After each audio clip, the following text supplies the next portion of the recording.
Welcome to the podcast of MotorWeek, television's original automotive magazine. MotorWeek is made possible by Lucas Oil, TireRack.com, and RockAuto.com. Here's your MotorWeek podcast host, John Davis. And thank you, Alec Webb. Welcome, everyone, to MotorWeek podcast number 277. Boy, 300 is not that far away, right? No. And we're all glad to have you with us. And joining us in our studio today at MotorWeek Central, Brian Robinson, Greg Carlos, Jessica Ray. And we're going to jump right into things with Jessica. We're going to be reviewing two vehicles today and doing a little recreational driving feature with Greg. We'll hold that till later. But first, Jeep Grand Cherokee 4xe. Jessica, what is it? Why is it? And why should we care? Well, it is the plug-in hybrid version of the Grand Cherokee, specifically the two-row. Right? Yeah, because they said nothing about the L getting anything like this. So this is just specifically for the two-row, which just honestly recently launched just a couple months ago. Well, yeah, they're both brand new, and they launched the L first with the three-row, and then the two came afterwards, which is kind of odd. But. Yeah, and so exterior-wise, the 4xe pretty much looks exactly similar to a normal Grand Cherokee two-row, specifically because it's built on the new platform that was they had planned for a PHEV. When in the design from the beginning. So the only thing that you would be able to tell is that it has surf blue accents, which we saw on the Wrangler 4xe. So, if you the badges all have like a little like blue accent on them, which is kind of, I think is kind of cool, and also doesn't scream like this has a plug. Yeah, I like the trend actually where the EVs are starting to look more like. Well, I won't say normal cars, but they don't scream at you that they're something different. True. So what's it like to drive since it's a much bigger vehicle than the Wrangler? Did you notice any difference? So, the powertrain setup is the 2-liter turbo i4, which is the same as the Wrangler 4xe. And I thought, it's got 375 horsepower, and it felt very at home in it. It did not feel like it was very heavy, which sometimes with PHEVs of that size, like the battery and the extra motors, like for some, like sometimes it just feels like it's literally like dragging you down. But it felt really good, very peppy. It has a 25-mile electric range, which is really important, obviously, because that's really all that anybody cares about. Glad to see these ranges edging up, and I want to talk about it in a minute. Which doesn't seem like that much, but I will say the way that they had planned our route, I got like 24 miles out of that, but that was me kind of like playing with, I wasn't optimizing my driving. I was sort of trying to feel like the driving dynamics on just the all electric mode. It was very quiet. And it was a very comfortable ride. Like certainly in around town driving, I could see no issue with it. We didn't get to hop on the highway, which was kind of unfortunate. And then did you use any of the all electric mode off road at all? I very briefly, because the thing is when you go off road and you're in the electric mode and you press too hard on the gas or the throttle, you'll go into what's called hybrid mode, which is basically the default mode after you drain your battery. It says hybrid mode, but I was getting like 20 miles a gallon on the highway, so it's not a true hybrid, other than just that it pairs with the electric motors to propel the car, and it does help with efficiency a little bit. But it was weird because just in general, the vehicle is much quieter. So you're just driving on dirt, and it's just so quiet. Just you and the rocks under the wheels. It's a little eerie. You got the windows down, and you're just driving on the dirt, and I turned on the electric mode, and it was just silent. It was very interesting. I mean, I thought it was cool. Silent or silent for a Jeep? Because I'm not sure if there is such a thing as a silent Jeep. There are always some sort of noises coming in there. Well, this was brand new, so hopefully, it wasn't too rattly. Can I ask a question that I think a lot of our listeners might wonder, and that is, okay, I get the idea of a plug-in hybrid being able to give you, some distance, maybe 25 miles will certainly be enough to get me to work and back, probably using just the electric drive. I don't quite get why Jeep and others think that, a plug-in hybrid works for off-road. Is it just for that quiet experience? I mean, it does add some extra torque. I mean, I think it's more just like proving that they can do it, other than like just being like, here is a plug-in hybrid version, and yeah, it can do everything a Jeep can still do. I don't know that it's there's a better answer than that. Because I know for that the Wrangler 4xe is, because of the packaging, is easily the most complex Wrangler that's ever been built, with almost every nook and cranny used for electronics or batteries or something. And I'm thinking down the line, is that going to be a nightmare? I mean, I guess it's obvious that we're going that way, but I still find that an unusual application. Anybody else? I'd be curious how it reacts in a real off-road situation. Like if you're going to do like deep real mud Wrangler or something like that. Yeah. No, but I'm talking about like throttle response. Like if you're going to go in full EV mode, and torque is the whole big thing with that. I mean, and I haven't done this, so this is an actual question. I mean, like, is the control you would have in a typical ICE like the same with the all electric? About being able to feather it more? Yeah, exactly. Because torque comes on so quick. Because it could come on so quickly, and if you're in a precarious situation and you're like doing real off-roading, I mean, that could be an issue. So I would certainly like to test that out, one where you do one run in, a hybrid mode with a gas engine running, hopefully, and then one EV mode. We had the Wrangler 4xe here, and all I remember is just how responsive it was. Yeah. I mean, I'm not 100% Or if you're sure. like in the middle of a section and then it goes from EV and kicks into hybrid mode, like there could be some kind of weird issue there. These are all hypotheticals, though. I'm not sure how many people are really going to be. Actually, the one question I've got is, if you've seen the latest Jeep ads for the 4xes, out in the middle of nowhere, you've got a charging station sitting there on the top of a butte. I'm saying, well, the thing how is, did they get it there? Well, I don't know if they put them in the middle of buttes, but they do have them they made a point of putting them the trailheads, at off-road right? parks. Yeah. Expand on that a little bit. I don't know all the details, but I do know that they made a point of and they're urging installing people to tread lightly more than ever by installing EV charging stations at a lot of the major trailheads. See, to me, that's putting your money where your mouth is. I think that's great because, I mean, they've come out with a technology and they're actually doing what you need to be able to use it. Yeah, and they're taking, all these manufacturers are trying to take excuses away. People would say, well, I couldn't buy that because I can't go, ride on the trail. Well, now we'll put a charger there so you can. So, though where they had the launch for the Grand Cherokee 4xe was the same place where they had the Wrangler 4xe launch, and so they already had one of their Jeep chargers there. Yeah. And they're like, we're just going to leave it here. Like, we brought it here and we're just going to leave it here just because, no point in picking it up and taking it away. Is the 4xe a standalone trim, or is it like, can you get a 4xe with a Trailhawk? Or yes, there is a Trailhawk. It's its own model, separate from just the Grand Cherokee, because you also can't get lower level trims. Right. So the lowest level Grand Cherokee 4xe still is pretty loaded, which is why it starts just under $60,000.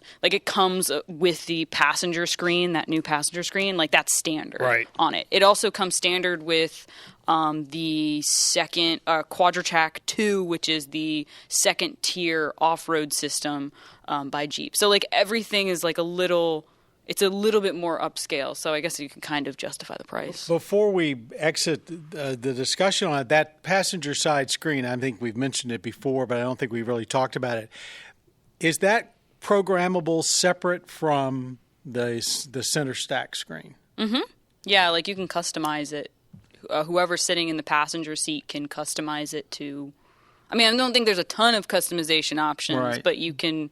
But it's independent Yeah. of the main screen. Correct, You can yes. play with your thing. And actually, the driver can't even see it because they have a Yeah. film. And I think that's important because you actually can put. Can you put videos or something? Yes, That's you can animated? because it has an HDMI port. That was Yeah. the point. I'm Yeah. pretty sure you can watch movies because I was in we have a Grand Cherokee in right now, actually. And I tested it out. And sure enough, I mean, I turned it on. I couldn't see anything from the driver's seat. Yeah. Yeah, no, it's really innovative. Well, speaking, we talked a lot about electrification there, but in the plug-in hybrid vein, well, let's talk about just pure plug-in. Brian Robinson, 2023 Subaru Solterra, which has a lot of kinship with the Toyota's first modern all-EV. But take it away. That's correct. It is a cooperative effort with Toyota's BZ4X. So we could either talk about how it's different from that, because we've already talked about that one, or we can talk about it independently. How would you like to approach this? Whatever way All right. floats your boat. All right. So it was a true joint 50-50 effort between Subaru and Toyota as far as the personnel, the engineering, the money, whereas their previous co-op, the BRZ in 86, was almost all Toyota with the exception of the Subaru powertrain. But anyway, this one was much more of a joint effort, according to Subaru anyway. You may or may not know that Subaru owners are second only to Jeep owners in off-road use. So that was a big part of the design as far as Subaru was concerned. So it's got their X mode, all-wheel drive is standard. You can't get a two-wheel drive version. It also has 8.3 inches of ground clearance, which is Quite a bit. It's more than the Toyota. That's one of the big differences. They have a different suspension with more ground clearance and better approach and departure angles because of that. The exterior-wise, they're almost exactly the same. Subaru has a different front on it. Toyota's front is really smooth, and there's no even pretending to be a grille, I don't believe, right? It's all smooth. Yeah. Subaru kind of has their trademark outline of their hexagonal grille in the front. Other than that, they're pretty much the same exterior-wise. Inside, they're almost identical. The Subaru has more content standard. The heated seats are standard. They also have wider front seat heating element, according to them. Interesting. Yeah. What does that say? This No is comment. what's I'm different. moving on. Oh, man. They have a different steering wheel. It has paddles on the back of the wheel for regen braking adjustment. See, I would like that. On that. To me, that's what the Toyota is missing. Yeah, I exactly. agree. One of the coolest features I found was the gauges are the dash is very long, and the gauges, instead of being looking through the wheel to see them, they're mounted up really high. That's a little weird. It's almost like Yeah. being in a race car or a go-kart. Yeah, so instead of having like a head-up display, they just put the gauges up there easily in your line of sight. It works really well. It makes for a weird thing behind the steering wheel. There's like a runway of plastic there, but I thought it was very nice. As far as driving it, I haven't driven the Toyota, so I can't really compare them. But it has a very Subaru feel in that they don't give you any more power than what you need. That's like a Subaru thing, right? So it's not super fast like some EVs. It gets, it's adequately It's up there, fast. Yeah. But it also has a very lightweight feel to it, which I wasn't expecting. It feels almost like driving a cross-track. It weighs like 1,000 pounds less than like the ID4. I mean, it's insane. Wow. It's insane when you compare those 1,000 pounds Close to less it. than the ID4. Almost, yeah. Really? Yeah. So That's serious weight. it has a totally different driving experience. And we did plenty of off-roading. We were talking about off-roading with the electric vehicle.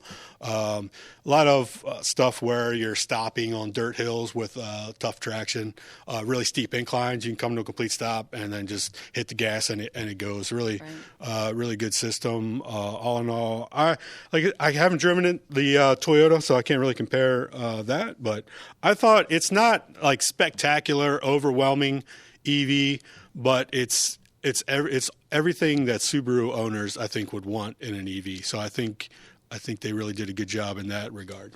Is it did you think it's simplified, that they made an effort to maybe take some of the mystery or peculiarities out of the EV to make it more like you're just slipping into another vehicle? Absolutely. You sort of alluded to that. Yeah, absolutely. They wanted Subaru buyers to hop in there and feel like, at oh, yeah, home. this is just like my Forester. But compared to the Forester, it's longer, lower, and a little bit wider. But not as tall. As Certainly the Forester. roomy and stuff. But yeah, especially Exactly backseat. what Yeah. the BZ4X is to the RAV4. Almost Yeah. exactly. Okay. It's longer, wider, and shorter. Distance-wise, as far as range, what are they quoting? 228 miles. And and that's with, they only have the one powertrain, one battery option. They're all 228 miles. Could you do one-pedal driving? They with do the not paddles? have one pedal driving. So you had paddles that would The paddles will apply the adjust- brake. No, they won't apply the brakes. okay. You can use them to adjust the amount of regen braking. Okay, so you can't press them and they actually apply the brakes. No, so they're it's not brake pedals. There's no one-pedal driving system. Correct. They have what's called an S mode for Subaru. I believe I may be misquoting that. And it's very high regen amounts of braking, but it's not to the point of one pedal driving. They thought that that's something that would turn Subaru buyers off. That just that awkwardness of getting used to driving the one pedal driving. So they didn't include that. Quick survey around the table. Are you fans of one-pedal driving or not?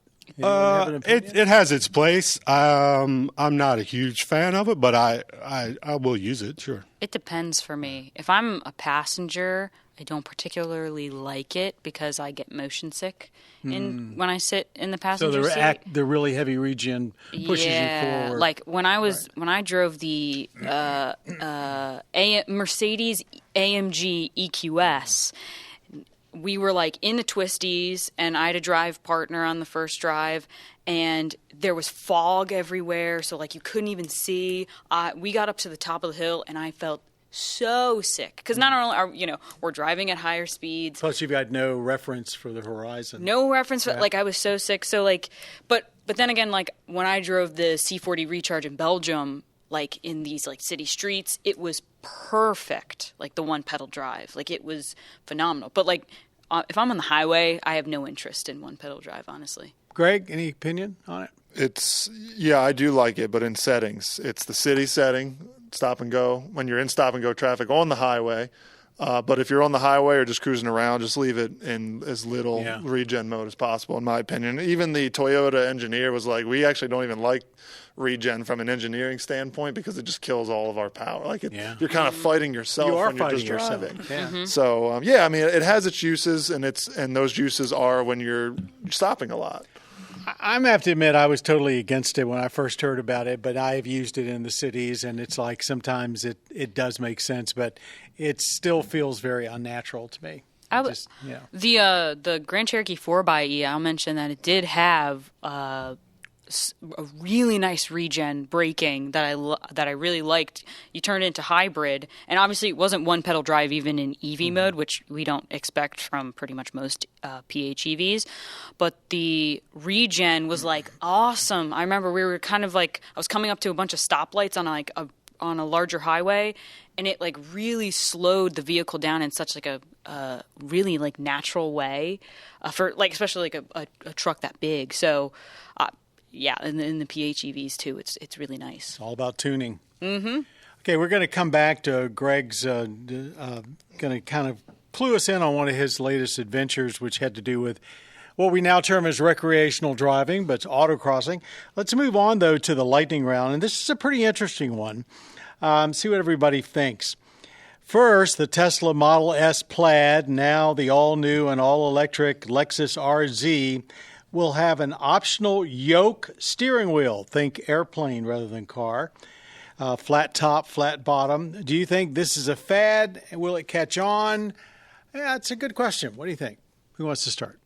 Greg? I see why people are excited about it because it does look awesome. Yokes look sweet. I mean, they look futuristic. Look like a Cessna rather than I mean, Tesla. who hasn't dreamt of like being in a cockpit in a fighter jet and pulling on a yoke or something. But anyway, the functionality of it, I don't know if you've ever used one, but they are not very functional on the street. because sometimes you have to go hand over hand when you turn on the street, and yokes aren't built that way. But that's the Tesla one. And it's what do you mean? Well, the Lexus RZ, my understanding is total electric steering, and you can't do hand over hand. It's like it's a special it's optimized steer by wire. Yeah, you basically can system. go from hard left to hard right Without going hand over hand. So they think that Tesla's is a gimmick, where what's in the RZ they think actually is the advent of true drive-by-wire steering. Yeah, because where you don't need to go hand over. It's like, I think they sort of like the one in the Tesla was sort of just like plopped on there without any. Well, they also combined that too, if I'm not mistaken, with the whole predictive shifter, where you didn't have or the shifter wasn't in a typical spot. It would actually predict when you wanted to go forward and reverse. I don't know if that was a beta test or whatever. I mean, we don't really test drive Teslas here because they're not really given out. And the RZ is just a concept at this point too. I mean, as far as that was, I think that was a prototype. But I don't think they haven't actually said if that's going to be, I guess, full production. Maybe it'll be an option. I don't know. I heard that the yoke, it will be optional on the US spec RZ. Which, if you don't know what the RZ is, it is the Lexus version of the BZ4X. Right. And I was reading a couple of descriptions of how it works, and it senses how fast you're turning the wheel, the yoke, in the Lexus, so you can't oversteer as much. But I don't know. What could go wrong? Brian, the fact that we're spending this much time talking about it means that other people will do it as well, because it's something to talk about, and they're not going to miss out on all this publicity. High technology. But I'll pass. Even the Corvette squarish wheel, even that feels weird. It does. Don't. It's one of those things, like, it's not broken. We don't need to fix it. It's called a steering wheel for a reason. Is that the one? Yeah. However, behind the yoke, this whole idea of totally, no mechanical connection for steering, which of course they've been using fly-by-wire in aircraft for decades and decades. It's always sort of bothered me a little bit. They do claim it has a lot of redundancy, but do you have any feelings about not having a mechanical connection between the steering wheel and the wheels? Well, Infinity's even been doing it on their cars, using the real steering wheel. So I don't know. It's technology. People are going to keep pushing it. So we're going to have to. Most people don't realize we have basically fly-by-wire brakes on a lot of cars already. But anyway, so I mean, I think as long as it's safe. But and the one thing about the yoke, I think that bothers me is it's like, does it improve the driving experience? Does it make it safer to drive with a yoke? That's a good point. Because if it doesn't, unless it makes driving better, otherwise you're just like trying to make it look cool. I mean, I think the videos that I saw of the Model S Plaid with the people with the yoke driving on the street. I know some of them were dramatized a little bit, they were really pushing the boundaries of how one would use the yoke, but then I don't know, you get yourself into a situation where you're kind of like an emergency, really you don't have time to think. I like how they try to also play it off as now you have an unobstructed view of the gauge cluster. Is that really an issue? Shift the steering wheel down. This out. I don't think it improves driving, but it does allow them to have more control with all the safety systems. So that's where everything's going. Not only can they now brake for an object, they can steer around it for you as well. So, but now you're having to basically, suppose you've got multiple cars in your family. Now you've taken away probably one of the last things that was sort of universal across your fleet. I just wonder if that's not asking for trouble, at least until it becomes ordinary. So interesting, very interesting stuff. But there's definitely, because of packaging and everything, probably drive-by-wire steering is going to become commonplace, whether it's a round wheel or a yoke. Yeah, I definitely want to give it a shot, though. Yeah. Don't confuse anything I said for that. I don't want to try it, because I definitely do. I think it'd be pretty cool. Okay, since we're on subjects of EVs, let's take our viewer question from Brad. Why do some new EVs not come with a home charging cable? And we're talking about at least one to plug into your 120 household current, although it may take a week to charge the car. Yeah. So it's being left out. Tesla was probably the first one to say they weren't going to provide it. Now it's spread. What do you think? Why? Money. I think we just gotten to the point where they're useless. I mean, you trickle charge. I forget what I was just looking at. The trickle charger literally adds 1 to 2 miles an hour. Right. So it's like, EVs are now up in So the you're talking about 5 days or more. Yeah. So it's just they're pointless at this point. Right. I mean, like you said earlier off air, John, was like maybe in an emergency situation.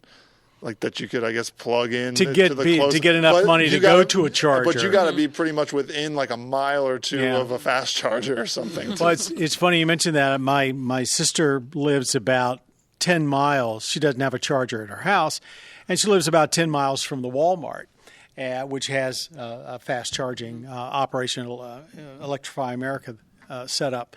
And I'm thinking if I drive from here to there, it's 300 and some miles. I get there late at night. If the thing's really low, at least I could plug it in and know I've got enough after overnight to get to the Walmart to do a proper charge. I know if I bought one, being kind of the, worst case scenario kind of person, I'd probably buy it just to have it. But so it seems to me kind of cheap, but I'm sure you're absolutely right, Jessica. It's money and weight maybe, but want money. Yeah, I mean... Well, some of them are like small computers. You remember the Taycan we had? Yeah. You see that thing? Yeah. It's like you could like program it, and it's like a touch screen. It was basically like the touch screen from in the car out in that charging block. Yeah. I felt bad leaving it outside. But even that, when I plugged that in, it said it was going to take like 60 Yeah. hours. Basically useless. But for the money that thing probably cost. Yeah. Yeah, I mean, some of the prices look like they range from $200 to $1,200 to $1,500 for the cable. Of course, that's what they're asking for it. Right. And you can buy them on. Not only can you buy them online for less, but we had an EV6 Kia here with an unusual adapter. You want to talk about that? Oh, yeah, it has... It was basically the cable, but just an adapter. No. Well, you could plug it into the car, and you could plug 110 into it, right? Yeah, it was used for powering other stuff. It wasn't used for charging. Oh, that wasn't used for charging. That was used so to you charge could, other so things you from could the use car. the battery aspect of it. So, like, Okay. you'll see, like... So it's a one-way system. Yeah. I didn't know Yeah, that. because, like, Greg we have the old Nero EV, Right.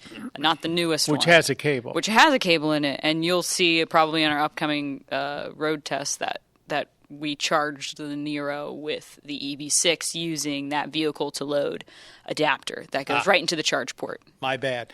But I know, let's see, Ford is saying that if you want to use the F-150 Lightning as a battery to help power your house in an emergency, you need their interface. I'm not sure if that's true. Well, that's one of the things they're selling. Yeah, you can do it without their interface. If you buy it, just incorporates it automatically. Automatically. So it's almost like having a backup But you can generator. still basically have a panel to plug Correct. into. Yeah, it's just you can run power out of it because it's got all the outlets in the bed already. You don't need to use that specific charger, but if you have it, it's a seamless thing. Boy, what's this going to do to the portable generator and home generator market? It's like people still have those. Yeah. That'll be the backup to this backup. Backup to the backup. Same people who are scared of electric cars will be scared. Yeah. I have to plug that into my house? I'm just going to run my generator in my garage. It'll be fine. So, Greg, tell us about your latest over-the-edge adventure. Yeah, it was an adventure. Anytime I get to go drive like a maniac is always fun. Legally, yeah. So, the impetus behind this one, recreational driving, was, I've done recreational sports after high school. I've done flag football, basketball, softball. You grab a couple of friends, you go out. Usually they're social things, especially when I was living in the city. You go out and play like kickball, and then you go play flip club later. Yeah. Of course, we walked everywhere. So then I'm thinking, like, what about for people who, aren't into sports, just still want the social aspect, or who are in the cars, for instance? I mean, yeah, you can go to the drag strip. Yeah, you can go to like a real racetrack and maybe do some racing. The issue there is like it costs a lot. And I mean, you go on a real racetrack, it can be pretty hardcore and high consequence. So The sweet spot there is autocrossing, and if you haven't heard of autocrossing, basically all you need is a parking lot and a bunch of cones, usually through a car club or SCCA actually does it too. So you find your local SCCA, and they'll usually just find parking lot, maybe in a sports arena, like a baseball, minor league baseball stadium is big. And you just set up a course. You take basically whatever you bring. It could be your daily driver, as long as it's deemed safe. Do an inspection, and you go out, and it's literally just you on the course. You run a time. They usually have timers set up, like mine did this a few weeks ago, and you're racing against yourself. It can get more intense. You can obviously have like real classes where you are technically racing against people, where you're just doing times. You're not like physically on the course. One car on the track. Right. So it's safer there. And like I said, it's the cool thing is like you kind of get out of it what you want. Do you just want to drive a little bit faster than you want to on the road safely? Then great. That's like everybody at this club was, and I should mention it was Ferrari Club of America, which I didn't know you didn't have to have a Ferrari to just have to be a fan, huh? Yeah. I mean, don't get me wrong. There were people there who were like, they were literally offering me to drive their Ferraris, and I was like, dude, I'm not in the mindset. I understand it's nothing to you, but it's something to me. So I'm not gonna thrash your pista through here. But yeah, anyway, I've kind of run off the rails here. But more specifically, the event I went to was at Summit Point Raceway. They have a skid pad, and they basically just set up a course. And now they do it so many times. This was run through the BMW Car Club ran the event, but it was a Ferrari Club event. So they basically contracted them because they do it. They know all the courses. Right. They know like how to do it and everything like that. They're all European Union. They get along. Yeah, exactly. For now. Safety is always priority. That's why we started with a driver meeting. You make sure everybody's on the same page. Like, here's what you can do. Here's what you can't do. Here's the track. You do a nice little track walk so you can kind of understand. It is a little bit confusing if you've never done autocross. You look out there and there's just a sea of cones. And if you've never done it, you're like, how do I know which way to go? And then you walk it one time and you understand what cones that are on its side means, to go that way. It becomes very, very easy. And even if you don't get it after the first few times, literally it was all day long. I could have just hopped back in line and kept going and going and going. As long as I had brakes killing and gas. A cone. That's about it. Exactly. And it's low speed. I mean, as fast as I think I might maybe hit like 50, which I mean isn't that was probably rare. And that's like at a high speed section. Yeah. So yeah, most of the time you're between just like, I'd say between 30 and 50 on this course, and it was more a faster course probably than some other ones.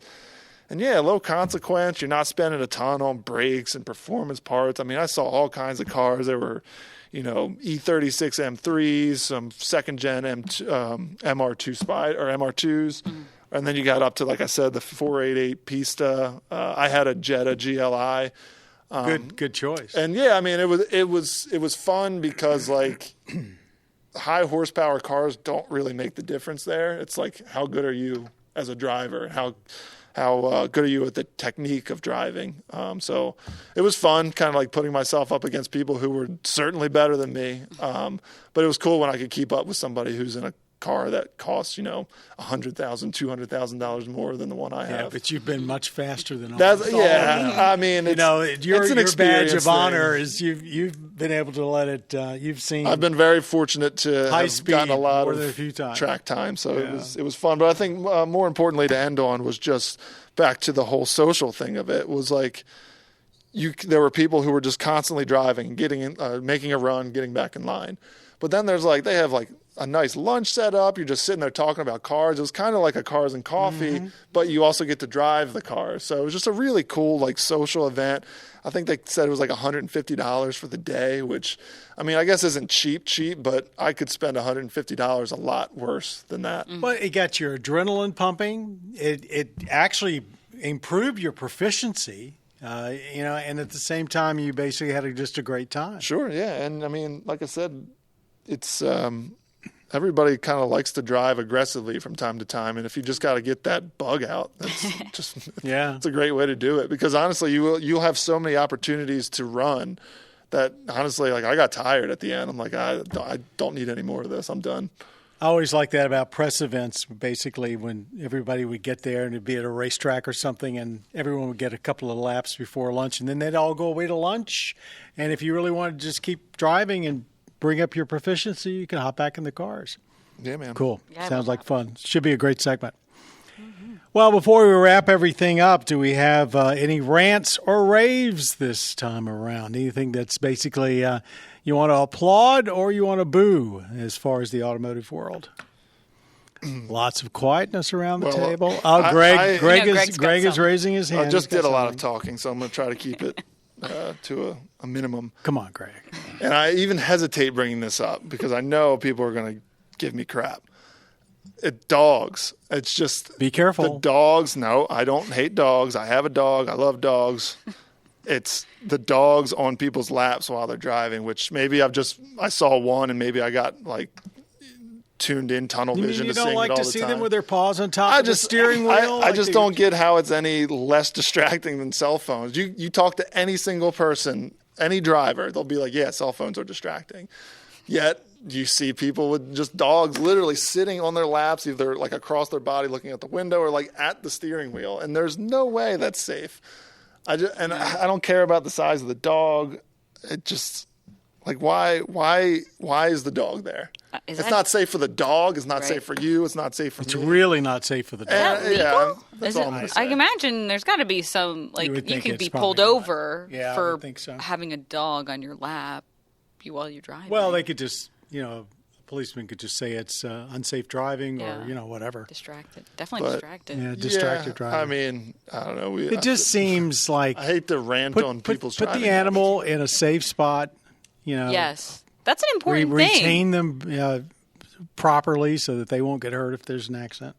Yeah, I mean, how much can you really care about your dog if you're putting him in the front seat with you? Like, you're like having any idea what happens? Like that thing's gonna go flying. Right. Like you press the brake too hard. Like I don't know. Yeah, no, that's. Yeah, the thought of an airbag going off with you, a dog between you and the airbag, is not something I care to contemplate. Oh, that was. So yeah, that's an image, isn't it? That's a like terrible I'm visual. sorry I brought it up. Now I got we're grim, done. but it's just. We are not anti-dog. We are pro-dog. No, We're we just want dogs to be anti-dog. safe. We want them in to be cars. safe and not in your lap between you and the steering wheel. They make seat belts for dogs. Absolutely. You know? So. Thanks, Greg. You're Jessica welcome. Ray, our digital producer, our over-the-edge reporter, Greg Carlos, you just heard from, who's now sheepishly heading for the exit, and our two-wheeling reporter, Brian Robinson, have joined us for this terrific podcast today. Wrapping things up, I want to say special thanks once again to our audio engineer, Jim Bigwood. On the last podcast, we mentioned that Jim is soon retiring, but he's still with us. Hooray for one more clarity today. Jessica Ray, thank you for producing today's podcast, and kudos to our podcast creator, Bob Mixter. To everyone out there, thanks for listening. If you want to hear, see, and enjoy more of MotorWeek, hop on over to our website at motorweek.org. You can look up in the right-hand corner about the show, pull down a tab, find out the station in your area airing us. You can also see us on our partner, MAV TV. Check their local listings or mavtv.com. We're on just about anything that has a screen, our YouTube channel, youtube.com/MotorWeek, with hundreds of road tests and features. We're on PBS Living. Basically, if you've got any kind of video device, there is no excuse for not joining us on MotorWeek. Till next time, I'm John Davis, and indeed, thank you for being a part of MotorWeek. You've been listening to the podcast of MotorWeek, television's original automotive magazine. MotorWeek is made possible by Lucas Oil, TireRack.com, and RockAuto.com. For additional information on podcasts, videos, and showtimes, visit our website at MotorWeek.org. And watch MotorWeek, television's longest-running automotive magazine series, each week on your local PBS station.